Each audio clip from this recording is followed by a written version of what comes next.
예, 11월 14일 우리 하나님 말씀 함께 살펴가도록 하겠습니다. 자, 요한계시록의 이제 8번째 시간이고요. 이제 13장에서 14장까지 살펴보도록 하겠습니다. 역사 속에서 일하는 사탄의 수작들, 역사 속에서 일하는 사탄의 수작들, 이런 제목으로 또 오늘 하나님 말씀 함께 살펴가도록 하겠습니다. 자, 저희가 지금 계시록의 그 스토리라인을 중심으로 이제 계속 우리가 내용을 살펴나가고 있는데요. 계시록의 이 내용들을 전체를 잘 파악을 해야, 그래야 이제 이 계시록을 통해 우리에게 전해주고자 하는 그 말씀들을 속에서 우리가 빗나가지 않는다고 그랬습니다. 자, 그래서 이제 4장부터 보면 계시록의 그 세 번째 요소인 그 장래의 일들에 대해서 이야기하는 부분이 시작이 되는데, 정작 4장, 5장은 장래의 일들에 대한 얘기가 아니라 요한이 이제 장래의 일들을 듣기 위해서 하나님이 부르신 그 천상에 올라가서 보았던 그런 장면들에 대한 내용이었고요.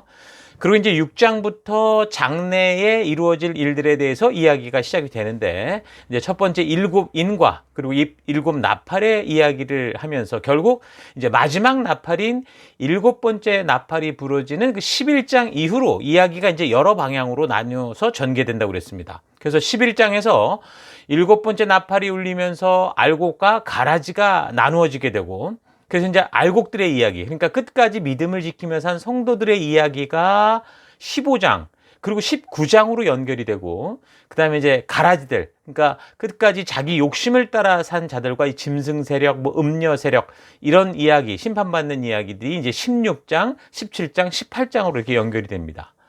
자, 그래서 지금까지 그 불신자의 이야기가 이제 16장, 17장, 18장이다, 그렇게 얘기를 했는데, 뭐 나중에 이제 살피겠지만 좀 더 이 부분에 대해서 세밀하게 좀 먼저 이야기를 하면, 16장은 가라지들에 대해서 이제 일곱 대접이 쏟아지는 그 이 분노의 그 이야기이고, 그리고 이제 17장, 18장은 그런 불신의 세계에서 사탄의 그 꼭두각시 역할을 하던 존재들, 짐승 세력과 특별히 이제 음녀의 정체와 최후, 이런 이야기들을 하는 것을 우리가 이제 살펴나가게 될 겁니다.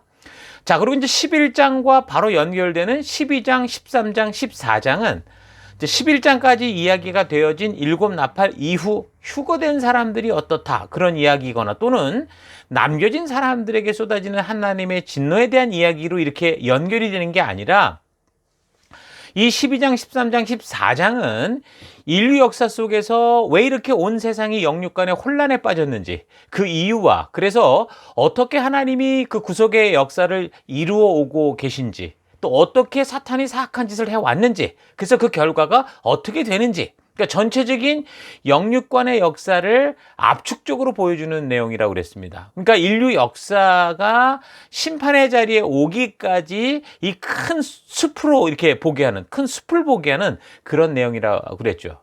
자, 그래서 우리가 지난주부터 살피기 시작했는데, 12장에서 인류의 역사 속에서 빚어지는 이 엄청난 비극들이 근원적으로 어디서 어떻게 왜 시작이 돼서 이제 장차 어떠한 방향으로 진행될 것인지를 개괄적으로 보여주는 것을 우리가 살폈습니다. 하늘의 전쟁에서 패한 사탄이 이 땅에 내쫓기면서 그 분노를 이 땅에 살아가는 믿음의 성도들에게 쏟아부으면서 하나님께서 이제 그 백성을 구속하시기 위한 그 메시아 구원 계획을 방해하려고 수많은 이 살인을 저질러 왔던 그 배경, 그래서 이제 인류가 왜 이렇게 사탄을 닮은 욕심과 탐욕으로 인해 스스로 자멸해가는 삶을 살아가고 있는지, 이런 것들을 알게 하는 그런 말씀이라 그랬었습니다. 자, 그게 이제 12장의 내용이었고, 자, 그럼 계속해서 우리가 이제 13장의 이야기를 살펴보면 여기 이제 두 짐승의 이야기가 나옵니다.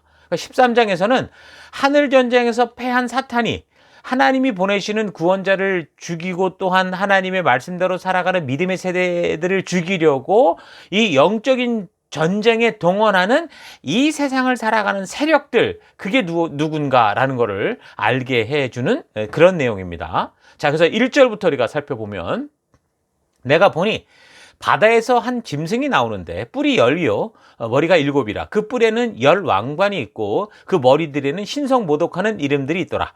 내가 본 짐승은 표범과 비슷하고 그 발은 곰의 발 같고 그 입은 사자의 입 같은데 용이 자기의 능력과 보좌와 큰 권세를 그에게 주었더라. 그러니까 13장에서 요한이 처음 본 이 바다에서 올라온 짐승의 모습은 지난주 살핀 12장에서 소개됐던 그 용, 사탄의 모습과 똑같은데 그 사탄이 아니라 그 사탄에게서 권세를 얻은 존재다라고 말합니다. 그러나 사탄의 모습과 아주 똑같은 이 형상을 가지고 있는데 구약의 역사에서 찾아보면 이게 다니엘이 꿈으로 보았던 이상 속에 나오는 그런 존재들과 굉장히 유사하고 밀접한 관계가 있는 것을 볼 수 있죠. 다니엘서 7장을 보면 다니엘이 보았던 이상에서 그 사자는 이제 다니엘 당시 그 세계를 지배하던 나라, 바벨론 나라를 의미하는 것이었고, 곰 같은 경우는 메데와 페르시아 연합국을 의미하는 거였고, 표범은 헬라, 그러니까 그리스를 상징하는 그런 짐승들이었죠. 그리고 지금 이제 요한이 이런 이상을 볼 때는 그 세 짐승의 시대를 지나서 이제 어디까지 왔냐? 넷째 짐승, 그러니까 로마의 시대까지 와 있었던 겁니다. 그래서 13장에서 요한이 보는 짐승과 다니엘이 본 넷째 짐승은 지금 같은 짐승인데 13장에서 이 짐승의 모습이 표범과 비슷하다고 그러고 그 발은 곰의 발 같다고 그러고 그 입은 사제 입을 가졌다. 그러니까 지금까지 있었던 열강 나라들이 다 포함된 것을 묘사하고 있는 거죠. 그러니까 어찌됐든 이 짐승들은 바벨론 시대부터 이 로마 시대에 이르기까지 비록 뭐 그게 동방 지역에 있는 나라이기도 하고 또 서방 지역에 있는 나라들이기도 하지만 그러나 하나님께서 이 불순종하는 이 이스라엘을 징계하는 일에 사용하셨던 하나님께 사용되었던 각 시대의 열강 나라들을 말하는 건 분명하다는 겁니다. 그래서 다니엘이 보았던 마지막 무섭고 놀랍고 이 매우 강한 짐승은 그 헬라를 무너뜨린 로마였는데 또한 그 짐승에게는 앞에 그 세 짐승과 달리 10뿔을 달고 있었다라고 설명을 했었죠. 그래서 그 뿔은 그 나라에서 일어나는 왕들이다라고 분명하게 다니엘서 7장 24절을 보면 설명을 다 해줬습니다. 그러니까 여기 계시록 13장에서 말하는 10뿔은 네 번째 짐승의 나라, 그러니까 로마에서 일어나는 왕들, 권력자들을 말하는 게 분명한 겁니다. 자, 그렇다면 10뿔에 속하는 이 로마의 통치자가 그럼 누구일까? 그 왕들이 누구일까 생각해 볼 수 있는데 이 로마는 지금 로마 제정시대 이전에 공화정 시대였고 또 그 전에는 왕정 시대가 있었습니다. 그래서 일단 로마의 다른 시대보다 요한의 시대에 박해를 가하는 그 도미티아누스 황제나 또 이미 이전에 1차 박해자였던 네로 황제와 관련된 그러니까 로마 제정시대의 통치자들일 가능성이 많죠. 거기에 연결된 그런 왕들이니까. 자, 그러면 로마의 제정시대를 연 사람이 누굽니까? 아우구스투스라고 할 수 있죠. 그러니까 이 사람이니까 이 사람으로부터 살펴본다면 10뿔 중에 한 뿔이 세 뿔이까지 뽑는 사건이 있었다고 했는데 그거는 로마의 그 네로 황제가 나중에 자살해서 죽으면서 로마가 굉장히 위기 속에 빠지게 됩니다. 그때 이 네로를 뒤이어서 뭐 갈바 또는 오토 또는 비텔리우스 이런 사람들이 연이어 황제가 되는데 이 사람들은 뭐 즉위한 지 얼마 되지도 않아서 한 해 동안 다 죽습니다. 그리고 결국은 플라비우스 베스파시아누스 황제가 그런 로마의 혼란을 잠재우면서 견고한 황제의 자리를 만들게 되는데 지금 그 사건을 여기서 말하는 거다. 우리가 분명히 다니엘서를 살피면서 우리가 자주 언급했던 내용이죠. 그러니까 베스파시아누스의 첫 아들이었던 이 티투스, 이게 10대 황제인데 이 티투스가 예루살렘을 AD 70년에 완전히 멸망시킨 사람이었고 그 후에 요한 시대의 박해자였던 이 도미티아누스 황제, 이건 베스파시아누스 황제 둘째 아들이었는데 이 도미티아누스는 황제 숭배를 강요하면서 교회를 아주 심하게 핍박한 그런 일들이죠. 그래서 요한의 계시록을 통한 이 말씀이 이 사람 때문에 지금 적혀지는 계기가 된 건데 그래서 지금 다니엘서 7장 24절에 대한 그 내용이나 지금 이 내용을 연결해 볼 때 그 주인공들은 바로 플라비우스 왕조 가문이 등장하면서 네로 황제를 이어서 갈바, 오토, 비텔리우스 같은 이 세 명의 군인 황제 시대가 뿌리채 뽑혀 나가고 그런 역사를 말하는 거고 또한 10명의 왕들 뒤에 등장하는 또 하나의 왕, 11대 황제 도미티아누스.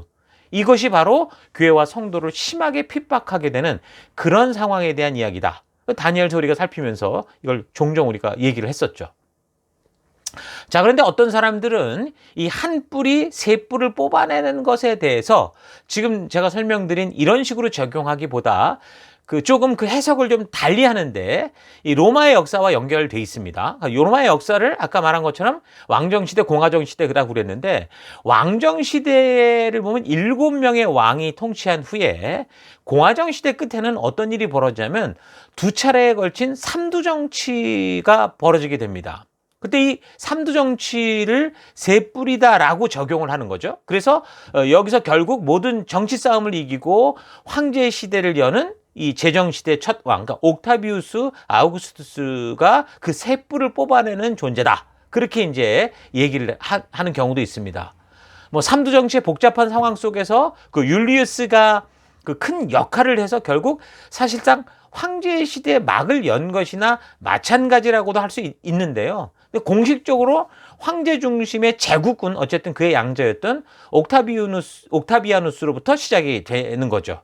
그래서 이제 옥타비아누스를 비롯한 이후 모든 황제의 이름에 카이사르, 시저 이런 그 호칭이 들어가면서 성경의 기록으로는 이제 이 옥타비아누스, 그러니까 아우구스투스 때 예수님이 탄생하는 그런 사건들이 있고요. 그러면서 이제 결국 교회를 박해하는 대표적인 어떤 로마의 세력으로 결국 이 로마 제정 세력이 이제 등장하는 거를 이제 말하는 거죠.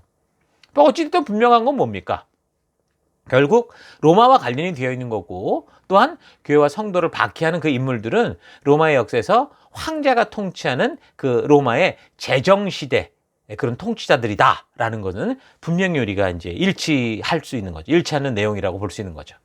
자, 그러니까 그 당시 요한의 편지를 받는 성도들이 아마도 이 짐승을 묘사한 것을 읽으면서 구약에서 다니엘이 환상으로 봤던 그 말씀들이 떠올랐겠죠. 그러면서 로마 제국을 상상할 수 있었을 것이고 더 나아가서 예루살렘을 파괴하고 황제 숭배로 지금 교회와 성도를 아주 핍박하는 이 베스파시아누스 가문의 황제들이 바로 이런 주인공들이었을 것이다 라고 아마 짐작을 할 수 있었을 겁니다. 그래서 이제 하나님께서 다니엘에게 말씀하신 그대로 지금 이 상황이 이루어지고 있다는 것을 알게 됐을 거고 그렇게 본다면 자기들은 비록 박해 속에 있지만 이것 또한 어떻다는 거예요. 하나님의 섭리 속에서 예언된 바고 또 그 하나님의 말씀대로 이 역사 속에서 이루어지고 성취되고 있다라는 것을 확실히 알게 되면서 위기 속에 있지만 그러나 큰 위로를 얻을 수 있었을 거라는 거죠. 그러니까 아웃 오브 컨트롤 상태가 아니라 하나님의 언더 컨트롤이구나 라는 상황을 알면서 오히려 힘들고 어려운 건 있었어도 오히려 위로가 될 수 있었다. 그렇게 볼 수 있을 겁니다. 자, 어찌됐든 이 첫 번째 짐승은 바다에서 올라왔다라고 했는데 바다와 연관돼서 나타나는 짐승을 구약의 성경 이사야서를 참고해보면 리워야단이다 뭐 이렇게도 얘기를 합니다. 그러니까 구약 성경에서 인용된 바다에서 올라온 그 악한 세력으로 뭐 리워야단이다, 라합이다, 뱀이다 이런 식으로 얘기를 하는데 표현을 하는데 그거를 해석해 보면 그 당시 이스라엘을 위협했던 뭐 이집트나 또는 아수르나 바벨론 등과 같은 열강 나라들을 의미한다고 분명히 계속 해석을 했었거든요. 그래서 이런 배경으로 본다면 그 당시 편지를 받는 7교회와 성도들에게는 본절의 짐승이 그 시기 교회를 핍박하던 로마 제국이 분명히 이 열강 나라다라는 것은 확실하게 인식을 할 수 있었겠죠. 근데 지금 이제 13장이 계시록의 스토리라인을 통해서 볼 때 어떤 상황입니까? 지금 인류 역사 속에 사탄과 한 통속이 돼서 교회와 성도를 핍박하는 존재가 누구인지를 알게 해주는 그런 내용이라고 그랬잖아요. 그러니까 단순히 우리가 지금 설명한 것처럼 그 시대 로마 제국만을 상징한다라고 볼 수는 없고요.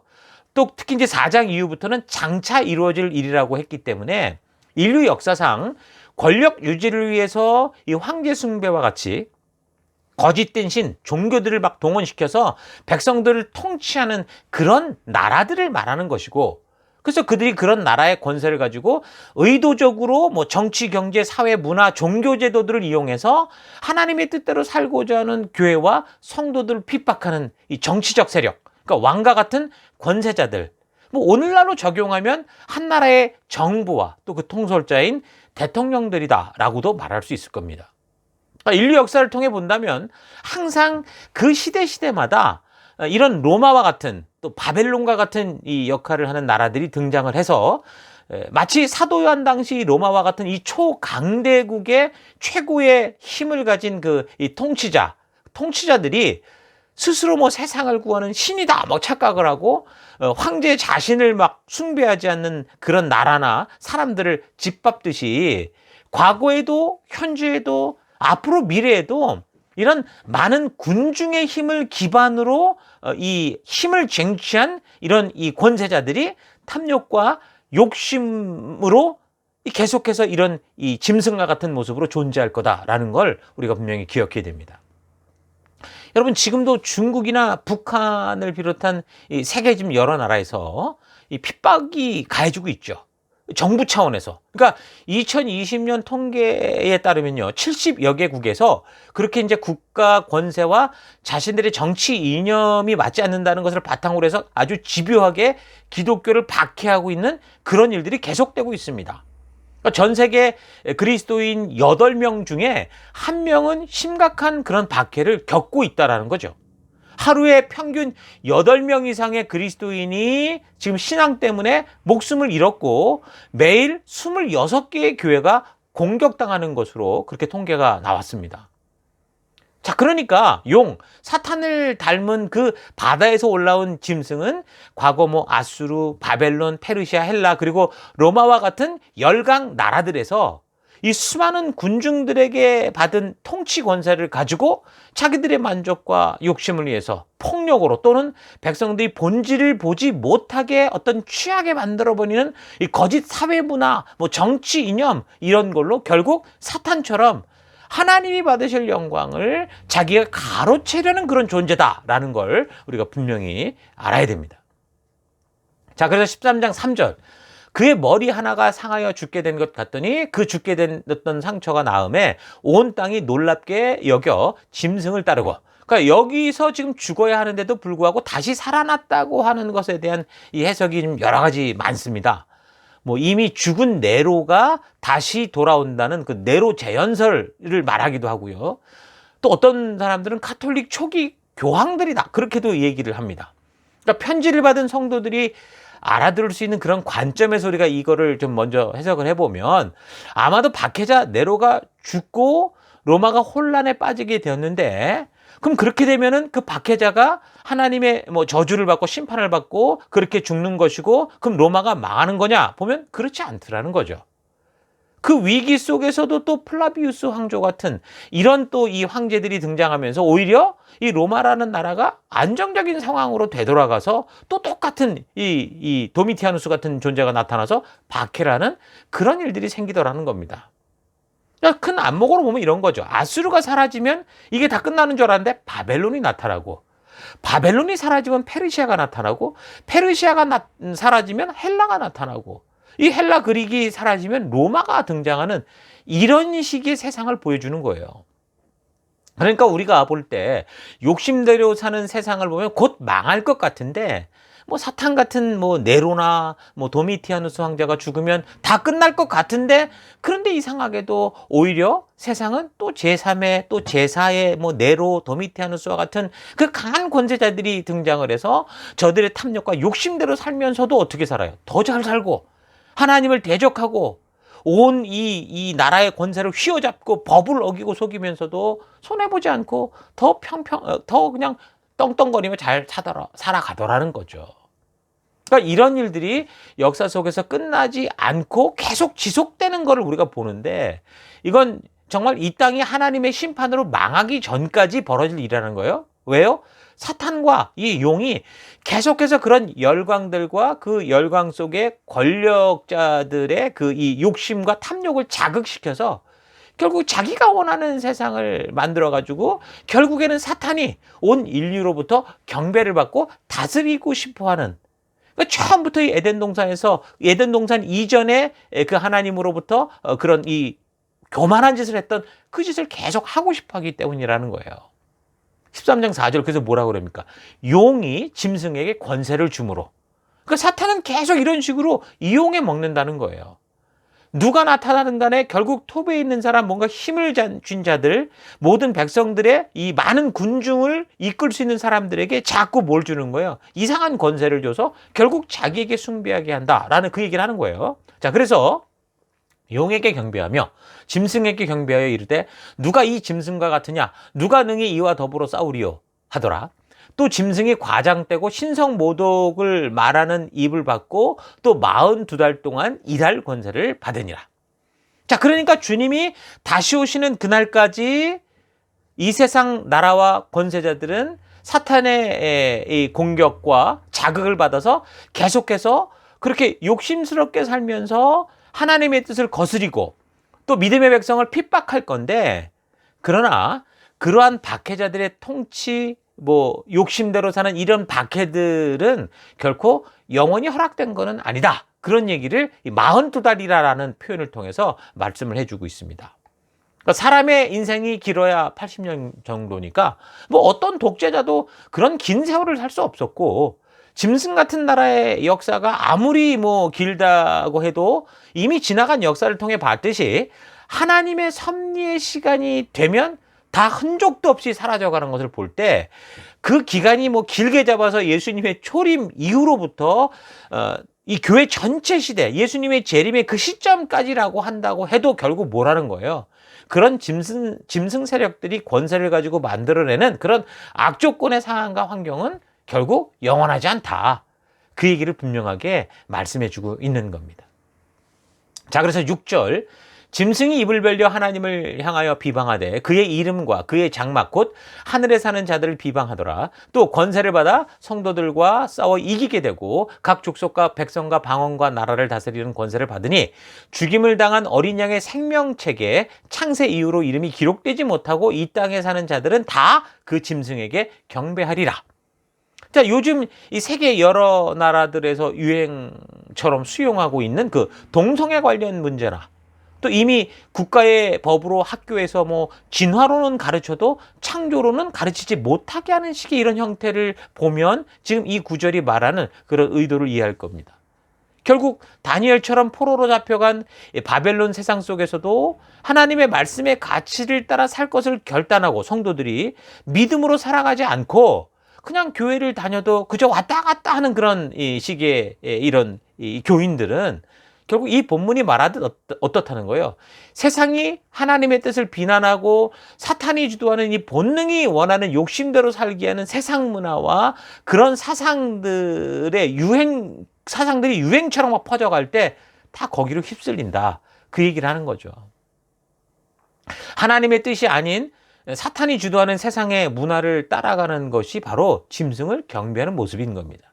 자, 그렇게 보면 사람들 스스로 자신의 본능과 욕심을 따라 탐욕에 빠져 살아감으로 말미암아 사탄보다 더한 존재가 되는 오늘 우리 시대의 현실이 그런 사실을 아주 잘 보여주고 있는 거죠. 오늘날 소위 선진국이라고 하는 나라들의 정치나 경제, 사회, 문화 이런 흐름을 보십시오. 이 세상 모든 사상과 문화들은 사람들의 본능과 욕심을 계속 자극해서 오늘을 즐기며 살아라, 이런 식으로 부추기고 있죠. 사탄이 사람을 유혹하는 욕심과 탐욕을 따라 살아가는 이 분명히 그릇된 죽음의 길을 이건 인간의 자연스러운 권리다. 욜로. 어차피 한 번뿐인 인생이다. 즐기며 살아라. 이런 식으로 계속 포장을 하고 있습니다. 그것은 하나님의 뜻, 진심을 거절하고 결국 본능과 욕심, 탐욕에 붙들린 존재가 인간들이 되었기 때문이죠. 이미 에덴 동산으로부터 그렇게 본능과 욕심을 따라 선택한 이후에 계속되어지는 그런 결과라는 겁니다. 그러니까 성경에서 자꾸 사탄의 권세, 용의 권세, 짐승의 권세 이런 표현을 쓰니까 마치 사탄이 무슨 큰 힘을 가진 존재라고 생각을 하게 되는데, 사탄은 이미 지난주일 12장을 통해 알게 된 것처럼 아주 교묘한 잔머리를 가지고 사람들의 욕심을 자극을 해서 결국 뭐예요? 자기보다 더한 괴물을 만드는 그런 존재일 뿐이라는 거예요. 거짓을 통해, 꼬드김을 통해, 유혹을 통해 그렇게 할 뿐이라는 거예요. 그러니까 사람들은 누구나 인격적인 존재로서요, 이 본능을 가지고 자유의지를 따라 스스로 살아가는 존재이기 때문에 그 어떻게 보면 신과 같은 존재나 마찬가지거든요. 그러니까 하나님의 뜻이 아닌 이런 사람들이 하나님의 뜻이 아닌 자기 본능과 욕심대로 살 것을 선택을 하면 그때는 그런 짓을 하자고 유혹했던 사탄도 이 사람을 어떻게 조절을 못하는 그런 상태가 되는 거예요. 그러니까 욕심이 있는 사람들끼리 모이면 그래서 하나가 되는 게 아니라 아주 지옥이 됩니다. 모두가 자기 만족을 위해 혈안이 된 사람들이 모였는데 공통점은 욕심대로 산다는 거예요. 그 욕심대로 산다는 게 공통점이라고 해도 결국 욕심이라는 속성이 결국 자기만을 위해서 사는 거니까 서로를 죽고 죽이는 결과로 가게 된다는 거예요. 그러니까 짐승에게 경배한다는 것은 그 욕심대로 사는 죄악된 삶을 즐거워하고 하나님의 뜻을 기꺼이 외면하고 자기의 탐욕을 따라 사는 그런 세상의 모습을 보여주는 거죠. 자, 그래서 성도인 우리는 지금 그런 본능과 욕심을 따라 사탄처럼 살아가는 세상 속에서 빛으로 보냄을 받아서 오직 하나님의 말씀을 따라 하나님이 주신 가치를 따라 살아가고 이 어두운 세상으로 하여금 하나님께로 나아갈 길을 알리는 거룩한 증인으로, 그러니까 사탄의 권세들과 싸워나가는 그런 삶을 살아가야 되는 걸 우리가 잘 기억을 해야 됩니다. 자, 이런 영적 전쟁이 난무한 세상 속에서 사탄이 가만히 있질 못하고 어떻게 해서든 공격하는 이런 세상 속에서 하나님의 뜻대로 살고자 하는 성도들, 그들의 삶이 어떻겠습니까? 그 13장 9절 이렇게 말합니다. 누구든지 귀가 있거든 들을지어다. 사로잡힐 자는 사로잡혀갈 것이요 칼에 죽을 자는 마땅히 칼에 죽을 것이니 성도들의 인내와 믿음이 여기 있느니라. 그러니까 성도들은 본능과 욕심을 따라가지 않고 하나님의 뜻을 따라 살아가는 존재이기 때문에 결국 본능과 욕심만이 전부라고 믿고 살아가는 이 세상에서는 결코 안전할 수 없고 평안할 수 없고 부딪히고 빼앗기고 당하는 삶을 살 수밖에 없다라는 거예요. 그래서 말씀의 가치를 따라 목숨 건 결단한 영적 전투에 임하는 자세로 우리가 살아가야 된다. 그 얘기를 하는 거죠. 자, 그러니까 지금 계시록 13장은 세상의 박해와 학대로부터 벗어나기를 소망하는 마음으로 하나님이 어떻게 하실 것인지를 알기 위해 지금 귀를 기울이고 있는 이 초대교회 성도들에게 세상이란 이렇게 본능과 욕심대로 살아가는 길을 선택한 곳이다라는 이 현실을 말해주면서 그래서 잠시 살다가는 이 세상에는 소망이나 희망을 두지 말고 오직 영원한 천국 백성답게 빛된 증인으로 사는 그 사명의 길을 따라 말씀이 인도하는 길을 따라 살아가라 라고 말해주는 겁니다. 그래서 예수를 믿는 것은 쉬운 길, 편한 길, 대박 터지는 그런 길이 아니라 영생의 길을 알리기 위해 말씀의 가치대로 살아가는 그 대가를 치르는 길이기 때문에 요한은 누구든지 귀 있는 자는 들어라 그렇게 이제 말을 하는 거죠. 여러분, 이 국가라는 게 뭡니까? 결국 수많은 사람들의 모임이죠. 그럼 국가를 대신하는 그 정부의 역할은 뭡니까? 그 국가와 계약을 맺은 이 백성들을 위해 존재하는 게 정부니까 바다에서 올라온 짐승이라는 정치 권세, 국가, 이 정부는 뭐예요?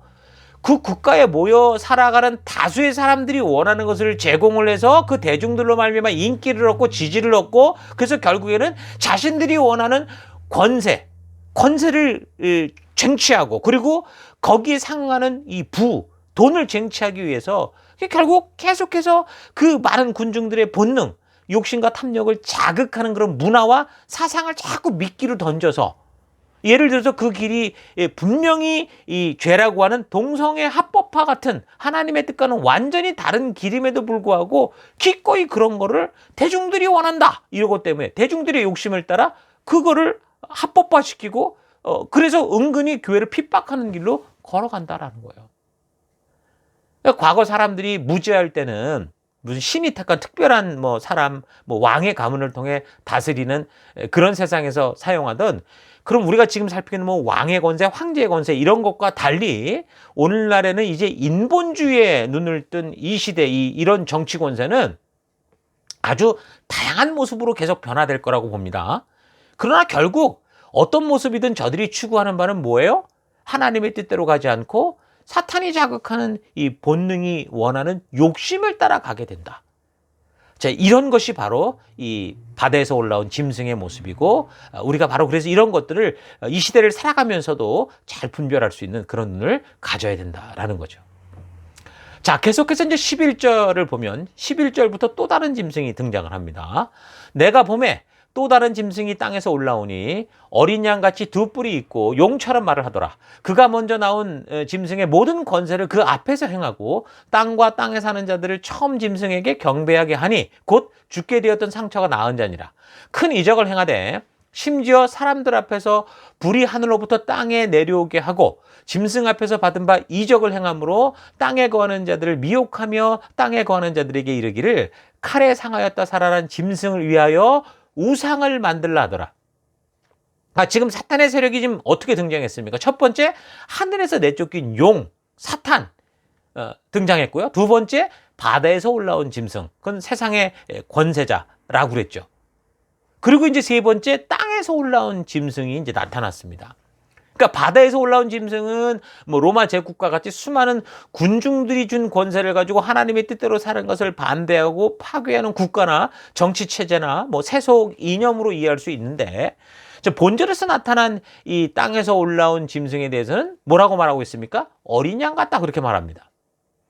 근데 이 존재가 누구인지 알 수 있는 중요한 게 있는데, 그 어린 양 같으면 겉으로 보면 우리도 착각을 할 수밖에 없죠. 예수님을 어린 양이라고 우리가 부르니까.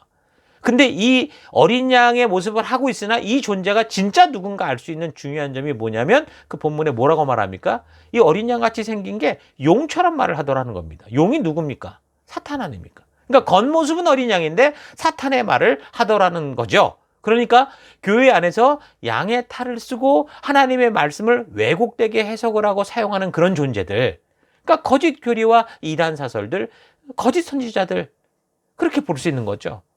이들은 교회 안에서 존재하면서도, 그리고 하나님의 말씀과 그런 것들을 사용하면서도 그 뜻대로 사는 걸 거절하는 거예요.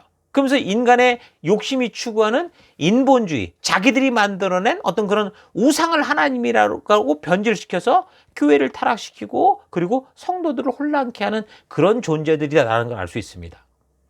그래서 이런 존재에 대해서 16장이나 또 19장, 20장을 보면 이 땅에서 올라온 짐승을 거짓 선지자다, 이렇게 분명하게 밝혀주고 있거든요. 그러니까 거짓 선지자란 뭡니까? 다른 종교를 말하는 게 아니라 같은 믿음 안에서 거짓된 것을 가르치는 걸 말하는 거죠. 그러니까 하나님이 주신 말씀을 가지고 하나님의 뜻이 아닌, 하나님의 의도가 아닌 사람들의 욕심을 충족시키는 것으로 변질시키는 존재.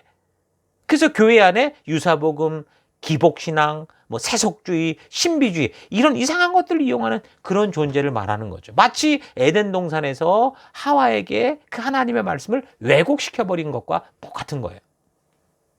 그러니까 오늘 본문이 그 사실을 정확하게 보여주는데, 이런 거짓 선지자가 얼마나 큰 신비한 이적을 행하는지 13절을 참고하면 심지어 불이 하늘에서 내려오게 할 수도 있는 그런 능력을 가지고 있었다라고 말합니다.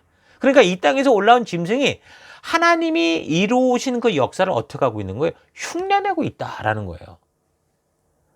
하지만 양을 닮은 이것이 사탄을 위한 존재인 것이다라는 게 확실한 거는, 그런 이적과 기적을 통해 결국 성도들을 미혹하고 유혹해서 그가 하는 마지막 목적은 뭐예요? 짐승, 곧 용과 마귀를 위해 우상을 만들게 하는 거다, 이렇게 얘기를 하죠. 자, 그래서 이 땅에서 올라온 이 짐승은 바다에서 올라온 짐승과 결탁을 해서 서로의 탐욕과 욕심을 채워가는 어떤 종교 세력을 상징한다라는 걸 우리가 기억해야 됩니다. 그러니까 땅과 바다라는 게 결국 뭐예요? 수많은 나라와 민족에 속한 백성들을 말하는 거니까. 근데 그 10장에서 볼 때는 땅과 바다를 딛고 서 있는 그 예수님의 모습이 있었잖아요. 근데 그걸 흉내내서 지금 이 사탄이 자기도 그 땅과 바다에서 그곳에 사는 백성들을 미혹하고 함께 또 다른 사탄을 만들려고 하는 그런 모습을 보여주는 겁니다. 그러니까 사람들이 하나님을 찾도록 하나님이 사람들의 마음속에 만드신 이 종교심을 이용해서 자신이 하나님 대신 등장을 하는 거예요. 그리고 그 영광을 가로채를, 그런 존재가 바로 이 땅에서 올라온 짐승이다라는 거죠. 사탄을 닮은 그 짓을 하는, 결국 사탄인 존재가 이 땅에서 올라온 짐승이라는 거예요. 그래서 그런 종교를 이용해서 사람을 미혹하는 존재들이 이 말세의 세대에 이제 여러 모양으로 각 시대에 맞는 옷을 갈아입고 결국 세상 권력, 세상 정부와 더불어서 믿는 이들을 이용해 먹고자 하고 결국 우상 숭배의 자리로 끌고 나오려고 온갖 거짓을 가르치고, 그러다가 통제가 안 되면 심한 박해와 압박을 가해올 그럴 분명한 모습을 보여주고 있는 거죠. 자, 요런 이 음녀나 이런 모습에 대해서는 계시록 17장에서 그 심판받는 음녀에 대해서 살필 때 좀 더 우리 역사와 연관을 지어서 우리가 살펴보게 될 겁니다. 자, 계속해서 13장 15절. 그가 권세를 받아 그 짐승의 우상에게 생기를 주어 그 짐승의 우상으로 말하게 하고 또 짐승의 우상에게 경배하지 아니하는 자는 몇이든지 다 죽이게 하더라. 그가 모든 자, 곧 작은 자나 큰 자나 부자나 가난한 자나 자유인이나 종들에게 그 오른손에나 이마에 표를 받게 하고 누구든지 이 표를 가진 자 외에는 매매를 못하게 하니 이 표는 곧 짐승의 이름이라 그 이름의 수라. 지혜가 여기 있으니 총명한 자는 그 짐승의 수를 세어보라. 그것은 사람의 수니 그의 수는 666이니라. 그러니까 땅에서 올라온 이 짐승, 이 거짓 선지자는 우상을 만들어서 마치 살아있는 것처럼 말도 하게 하는데 이 짐승에게 사람들이 경배하지 않으면 다시 말해서 동조하지 않으면, 함께하지 않으면 다 죽이면서 모든 사람들에게 오른손이나 뭐 이마에 낙인을 찍게 한다. 그렇게 하고 있는 거거든요. 다시 말하면 자신과 동조하고 한 족속이 되게 하려고 하는데 어떻게 했다? 그 배교에 함께 하겠다는 낙인이 없으면, 함께 하겠다는 그런 이 약속이 없으면 생존할 수 없도록 일도 못하게 하고 물건도 매매할 수 없게 하는 그런 짓을 한다는 거예요. 이게 지금 분명히 이 정치 세력과 결탁된 종교 세력이라고 그랬죠. 그러니까 이런 일들을 주도하는 것은 어떤 뭐 나라가 될 수도 있겠지만 그보다는 지금 땅에서 올라온 짐승에 대해서 설명하면서 얘기하는 걸 볼 때 결국 이런 뭔가 믿는 자들을 바르게 살지 못하게 하는 그런 짓들은 바로 이 종교 세력 속에서 어떤 나오게 될 그런 음모라고 볼 수 있습니다. 그래서 이 666이 뭐고 어떤 존재인가에 대해서 지금 많은 이야기들이 있거든요. 뭐 바코드다, 뭐 베리칩이다, 또 뭐 아무튼 별 얘기가 다 있는데 그 중에 하나 이제 이 666에 대해서 이 게마트리아 해석이라는 걸 통해서 666이 무엇인지를 알고자 하는 그런 경우도 있습니다. 이제 고대 이 그리스어나 히브리어 같은 이 문자에는 그 알파벳에 해당되는 숫자가 있었습니다. 그래서 단어나 이름의 경우 각 철자에 해당하는 숫자를 모두 더하면 그 말이 지닌 의미가 나타난다. 이런 식으로 해석하는 게 게마트리아 해석이거든요. 이런 계산법에 따라서 이름을 숫자로 풀이해 보면 짐승의 숫자가 나오는 것으로 해석되는 그 대표적인 인물이 바로 네로 황제라는 거예요. 그래서 대체적으로 많은 학자들은 666이 로마의 황제 네로를 의미한다. 그렇게 해석을 했습니다. 그러니까 네로를 포함한 모든 로마의 황제들을 카이사르, 시저라고 부른다고 그랬잖아요. 그래서 네로 황제를 의미하는 라틴어 네로 카이사르를 시저를 그리스어로 음력하면 네론 카이사르가 되거든요. 근데 그걸 다시 아람어, 그러니까 히브리인들이 주로 사용하던 이 언어 아람어로 그렇게 바꾸면 음력을 하면 그래서 이제 그 숫자를 계산해 보면 이 게마트리아 방식에 따라서 숫자를 바꾸고 모두 더하면 그 값이 666이 된다. 그렇게 얘기를 하는 거죠. 그래서 이제 네로가 그 짐승이었다. 이런 식으로 해석을 합니다. 그런데 이런 식으로 의미를 해석하는 것에는 뭐 상당히 타당성이 있어 보여도 항상 무리한 해석이 따를 수밖에 없습니다. 그러니까 물론 네로라는 이 박해자를 이런 식으로 이 정말 계산을 해서 생각하게 함으로써 요한 당시 핍박을 하던 도미티아누스를 상징하는 것으로 알게 할 수도 있겠죠. 그러나 지금 이 부분은 요한이 기록할 때를 기준으로 어떤 내용을 기록하고 있는 겁니까? 장차 될 일을 말하고 있는 것이기 때문에 우리는 이 666을 통해 말하고자 하는 것은 이런 식으로 게마트리아 해석법으로 뭐 네로다 이런 식으로 말할 수는 없다라는 거예요. 그럼 결국 그 의미를 생각해 볼 때 666의 표시가 뜻하는 건 뭐냐? 종말에 이런 일을 주도하는 음녀가 이런 짓을 한다고 말하는 것이니까 결국 그가 행하는 핵심은 뭡니까? 하나님의 법도를 따르지 않고 거짓 선지자가 추구하는 탐심을 따라 의도적으로 하나님께 불순종하게 해서 그래서 바다에서 올라온 짐승과 더불어서 백성들로 하여금 자기들과 같은 욕심과 탐욕의 길을 걷게 하려는 그런 존재, 그런 의도다라는 것을 볼 수 있는 거예요. 그래서 그런 자신들의 의도와 마음을 함께하지 않을 때 땅에서 나온 이 짐승이 나서서 교묘하게 그런 사람들의 생존조차 힘들게 만들어서 하나님을 원망하게 하고 결국에는 배교하게 하는 일들로 자꾸 유혹해 간다라는 겁니다.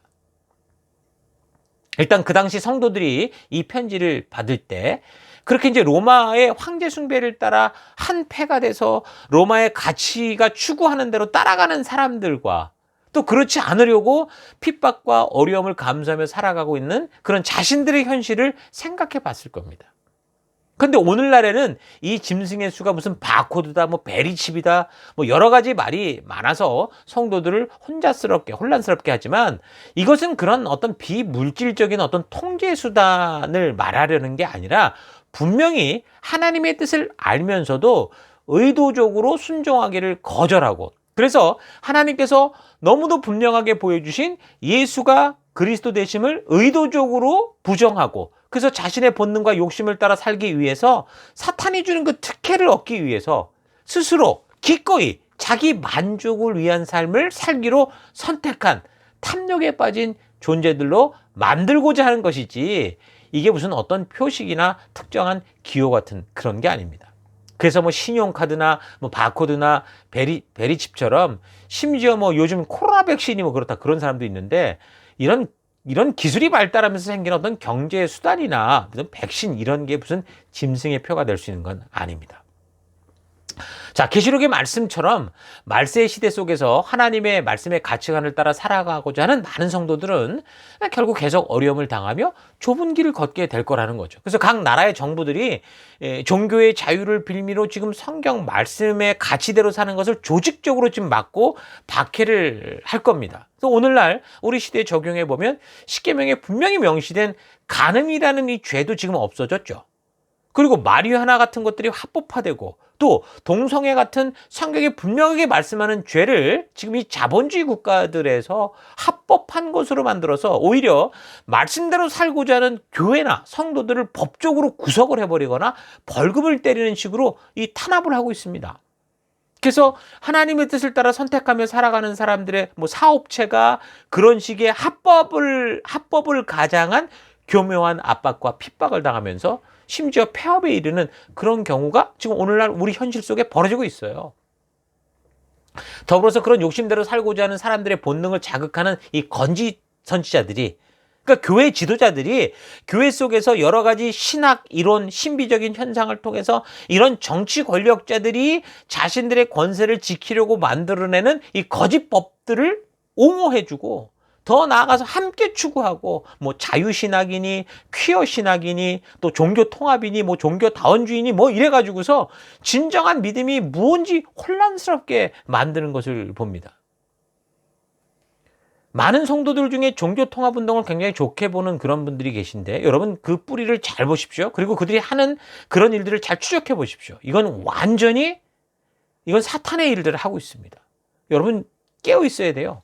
앞으로 계속해서 교회 안에 그렇게 수많은 거짓 선자들이 나타나서 이 성도들이 귀를 솔깃하게 하는 그런 말들로 하나님의 분명한 뜻을 왜곡하게 할 것이기 때문에, 바르게 믿는다고 하는 이런 이 교인들조차 이 땅에서 올라온 짐승, 거짓 선지자, 이 말 잘하는 이런 말쟁이들이 보이는 현란한 설교와 신비한 능력에 미혹되고 빠져들게 될 거다. 이제 그런 상황을 알게 하는 거죠. 그래서 이미 오늘날 교회 강단에서는 전해야 되는 이 성경 전체, 창세기부터 계시록까지 하나하나 이게 전파되는 게 아니라 부분적이고 듣기 좋은 것만 골라서 먹고 그렇게 전하고 있기 때문에 결국 성도들은 교회에 와서조차 진정한 복음화, 말씀화가 되는 게 아니라 세상화, 더 욕심스러운 존재가 되어가는 그런 현상이 벌어지고 있습니다. 그래서 우리 그리스도인들이 분명하게 알아두어야 될 사실은, 이 종말의 시기는 이적, 신비 이런 걸로 전도하는 시대가 아니라 오직 말씀으로 전도하는 시대가 되어야 된다라는 거예요.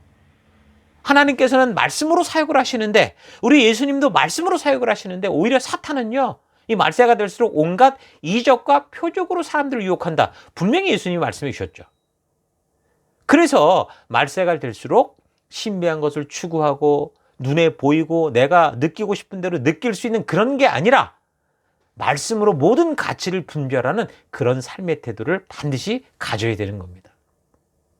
자, 이 세상은 영적인 전쟁이 끊이지 않는 전쟁터다라는 사실을 잊지 말아야 되지만, 그러나 이런 영적인 전쟁이 영원한 것이 아니라 결국 하나님의 오래 참으시는 날까지다라는 사실도 여러분 잘 기억할 수 있길 바랍니다. 사람들은 욕심이나 두려움에 이렇게 사로잡혀 버리면 무엇이든지 본질을 제대로 보지 못하죠. 그래서 하나님은 사도 요한을 통해서 이렇게 두려워하는 교회와 성도들에게 두려워하지 말라 위로하시면서 겉으로는 세상의 악이 이기는 것 같아 보이지만 이런 세상이지만 결국 하나님께서 그 백성들을 구원하시고 책임지신다라는 사실을 분명하게 알게 하고 있는 겁니다. 짐승은 반드시 잡히고 결국 맨 먼저 유황불 붙는 불못에 던져지게 될 것이다. 그래서 이것이 바로 계시록이 말씀해주는 이 세상의 마지막 결과인 거죠. 자, 그럼 이제 우리가 이 13장을 통해 살핀 바다에서 올라온 짐승과 또 땅에서 올라온 짐승의 정체가 어떤 존재고 또 어떤 식으로 지금 이 성도들을 핍박하고 이 사회를 혼란케 하는가, 사탄의 그런 꼭두각지로 살아가는가, 이런 걸 여러분 잘 볼 수 있었을 겁니다. 자, 계속해서 14장입니다. 14장에는 또 다른 장면이 나와요. 1절, 또 내가 보니 보라 어린 양이 시온산에 섰고 그와 함께 14만 4천이 서 있는데 그들의 이마에는 어린 양의 이름과 그 아버지의 이름을 쓴 것이 있더라. 내가 하늘에서 나는 소리를 들으니 많은 물소리와도 같고 큰 우레소리와도 같은데 내가 들은 소리는 검은 고 타는 자들이 그 검은 고를 타는 것 같더라. 그들이 보좌 앞과 내 생물과 장로들 앞에서 새 노래를 부르니 땅에서 속량함을 받은 14만 4천 밖에는 능히 이 노래를 배울 자가 없다. 그러니까 지금 14장은 지금 12장 그리고 13장을 살폈는데 그 결과 이제 끝에 와 있는 이 세상의 모습을 보여주는 거죠. 이 영육간의 세상의 이 역사의 마지막 상황이 어떻게 되는지를 이제 보여주는 겁니다. 결과를 보여주는 거죠. 그래서 14장은 핍박과 박해를 참고 이긴 14만 4천 명이 부르는 노래로 시작을 합니다. 그러니까 여기서 말하는 이 시온산은 뭐 지금 이스라엘에 있는 그 땅이 아니고 그 주변의 장면으로 볼 때 이 땅에 있는 시온산이 아니라 하늘에 있는 어떤 분명한 어떤 장소라는 것을 우리가 분명히 알 수 있습니다. 불이 섞인 유리바다 어떤 건너편이라는 걸 알 수 있습니다. 그러니까 여기서 말하는 14만 4천은 모든 나라와 족속과 백성과 방언에서 예수를 그리스도로 믿고 하나님의 계명을 바르게 지켜서 인침받은 그런 이 세대의 모든 무리들, 모든 성도들을 말하는 것을 볼 수 있습니다. 그 공통적인 점은 뭐냐?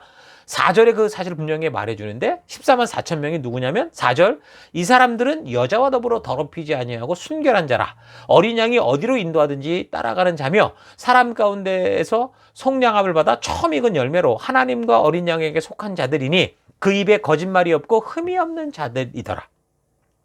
그러니까 하나님을 찬양하는 14만 4천 명은 여자와 더불어 더럽히지 않았다라고 하는데 여기서 말하는 여자는 세상의 이런 거짓 종교, 음료, 그러니까 인간의 본능을 따라 욕심대로 살게 하는 그런 존재를 말하는 겁니다. 하나님의 길이 아닌 자기 욕심과 본능을 따라가게 하는 그거를 말하는 거예요. 그러니까 쉽게 말하면 여기 있는 14만 4천 명은 어떤 거예요? 자기 느낌과 감정과 자기의 본능을 따라 욕심대로 행하지 않고 하나님의 법도와 규례와 명령과 계명을 따라서 하나님이 주신 삶의 기준을 따라서 그래서 어린 양이 어디로 우리를 인도하든지 그 길을 따라가며 순종하던 사람들을 말하는 거죠. 그러니까 12장, 14장의 표현대로 하면 하나님의 계명을 지키고 예수의 증거를 가진 성도들이라는 거예요. 그러니까 계시록에서 말하는 14만 4천의 의미는 온 인류의 역사 속에서 하나님의 말씀대로 믿고 하나님 나라 백성답게 살아왔던 모든 백성들을 의미하는 거 여러분 잘 기억하십시오. 신천지가 말하고 다른 이단들이 말하듯 자기들 단체를 말하는 게 아닙니다. 이 14만 4천의 사람들은 어떤 상황과 환경이 다가와도 변명하는 인생이 아니라 예수가 유일한 그리스도, 구세주 되심을 믿고 하나님의 말씀대로 순종하는 삶을 끝까지 살아왔던 사람들이라는 거죠. 무슨 아브라함의 혈통적 후손이다, 이스라엘 족속이다, 유대인이다, 그걸 말하는 게 아니에요. 그 누구이든 간에 예수를 그리스도로 믿고 하나님의 말씀을 따라 끝까지 믿음을 지킨 존재들, 하나님의 의도를 따라 살아간 사람들을 말하는 거예요. 그래서 불이 섞인 유리바다 건너편 어린 양이 계신 곳으로 오게 된 그런 사람들을 말하는 거죠. 저들은 하나님의 말씀만 알고 말로만 믿는다고 하는 게 아니라 예수를 그리스도로 믿기 때문에 그 어린 양이 인도하고 이끄는 그 말씀을 따라 어느 곳이든 그 말씀의 약속을 따라 순종하며 그 보내진 곳에서 항상 증인된 삶, 생명을 낳는 생명을 세우는 삶, 그런 삶을 살아가면서 하나님과 그 약속을 지켜나갔던 그런 사람들을 말하는 거예요. 그러니까 우리가 거짓말을 하게 되는 대부분의 이유가 뭡니까? 약속을 지키지 않을 때 거짓말을 하게 되잖아요. 그러니까 이렇게 마지막 날 불이 섞인 유리바다 건너편에서 하나님을 찬양할 수 있는 사람들은 그들의 삶이 하나님이 말씀하셨던 그 말씀대로 상황과 환경에 굴하지 않고 그것을 이겨내면서 순종의 삶으로 그 약속을 지켰던, 그래서 하나님 앞에서 구차한 변명이 필요 없어요. 왜? 약속을 지킨 사람들이니까. 핑계가 필요 없고 거짓말이 필요 없는 사람들. 상황과 환경을 핑계대지 않고 어떤 상황 속에서도 그 순종함으로 심지어 죽기까지 주의 길을 따라갔던 그런 사람들. 그게 바로 14만 4천의 모습이다라는 거예요. 오늘 여러분의 삶은 어떤 것 같습니까? 나의 만족과 유익을 위한 삶을 위해서 하나님이 분명히 말씀해 주신 이 하나님의 뜻을 바꾸고 변형하는 게 아니라, 여러분 어떤 상황과 환경이 다가와도 우리가 말씀으로 그것을 이기고 또 하나님의 말씀의 가치대로 끝까지 살아갈 수 있는 여러분 될 수 있기를 축원합니다. 자, 영적인 성장 과정에서 어린아이의 시절 정말 철몰라서 행하는 실수들이 있죠. 그 성장 과정에서 일어나는 성장통과 같이 이제 나이가 들고 때가 되었는데도 여전히 변하지 않고 자기의 욕심으로 인해서 같은 잘못을 반복적으로 행하는 거는 이게 전혀 좀 다른 겁니다. 그러니까 어린아이의 실수와 그 다음에 이제 어느 정도 성숙한 자들의 같은 행동은 이게 완전히 의미가 다른 아주 심각한 문제라는 거예요.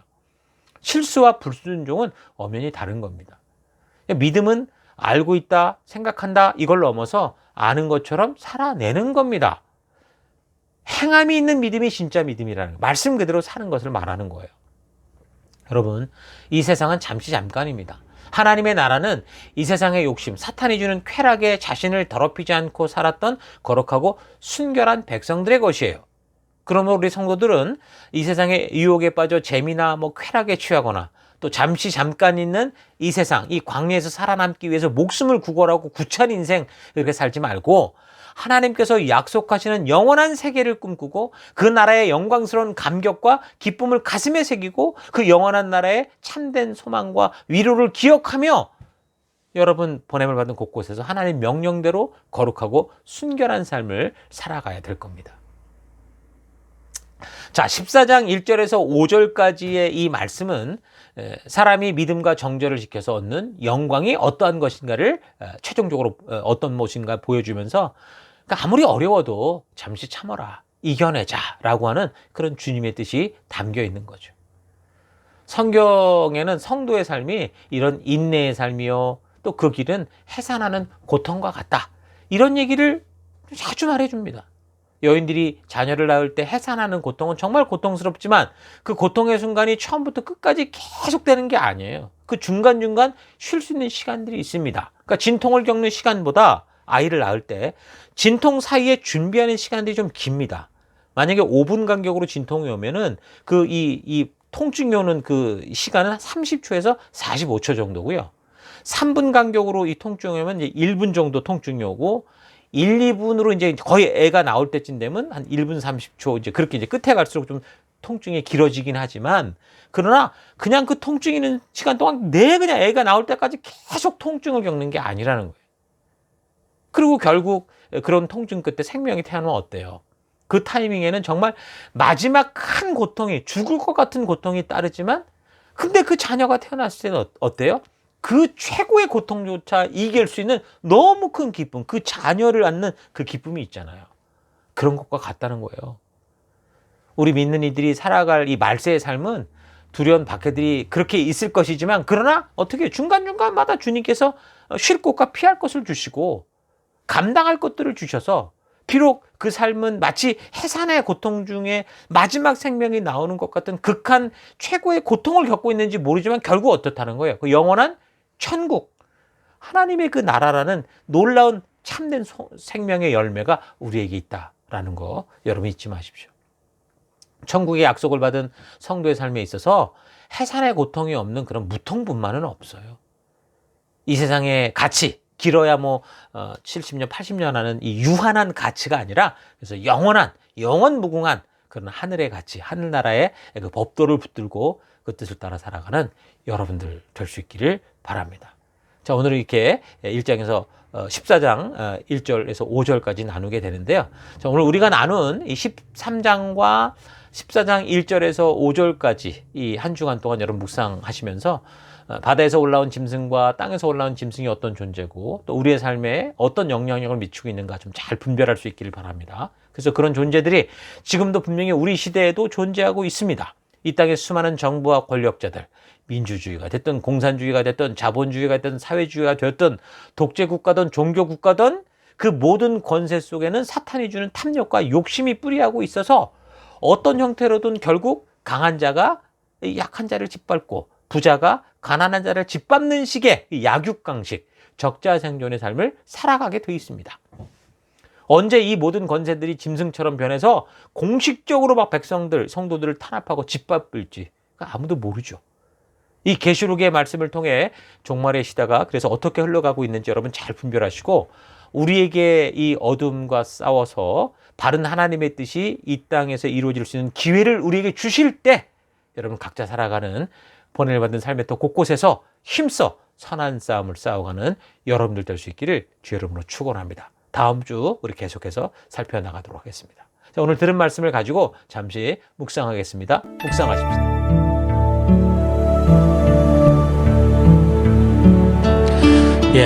사탄과 귀신의 세력들은 계속해서 한 영혼이라도 하나님께로 회복되는 것을 방해하고 무너뜨리는 일들을 계속할 겁니다. 그 일을 향할 때 억지로나 강제로가 아니라 사람들의 본능, 이 욕심을 자극해서 사람 스스로 하나님의 뜻에 거슬리게 행하도록 그렇게 할 겁니다. 그래서 우리는 말씀으로 깨어 있어야 돼요. 그런 사탄의 공격과 유혹에 대해 하나님께서 그 백성들로 하여금 하나님이 주신 말씀, 이미 알게 해주신 그 하나님의 뜻, 의도를 믿는 그 믿음으로 이기게 하시는 겁니다.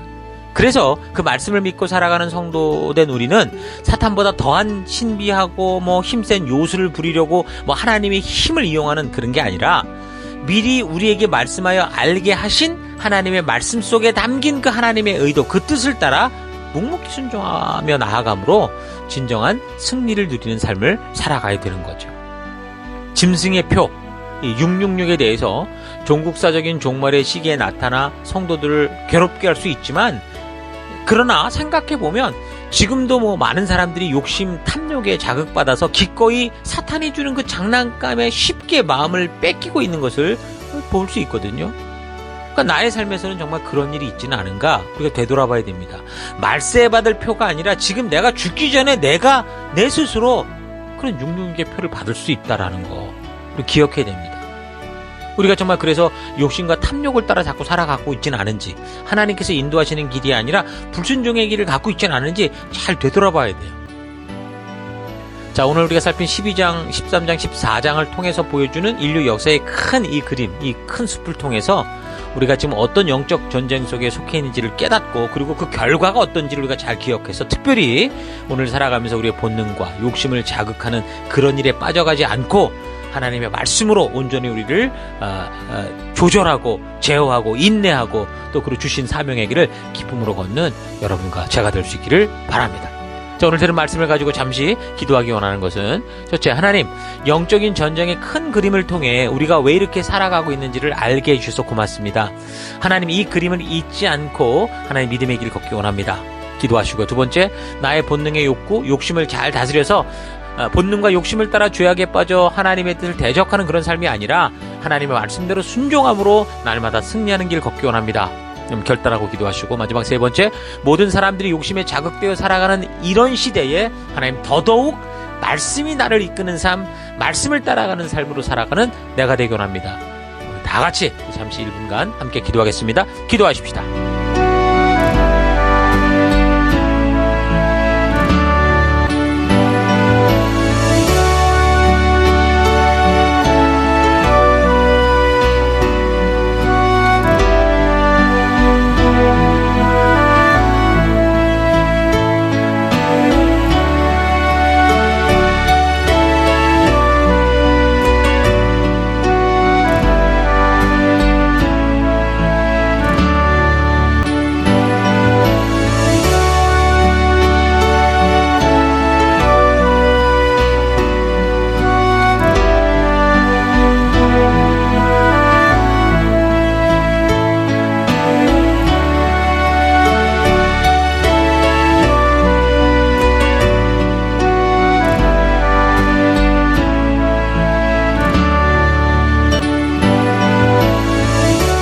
하나님, 오늘 우리가 요한계시록의 12장, 13장, 14장을 우리가 잘 돌아보면서 특별히 13장에서 보여주는 그 두 짐승의 그 사탄의 꼭두각시들의 그런 이 존재와 그 행하는 것들을 보고 하나님, 우리가 다시 한번 결단하며 하나님 정말 주 앞에 나아갑니다.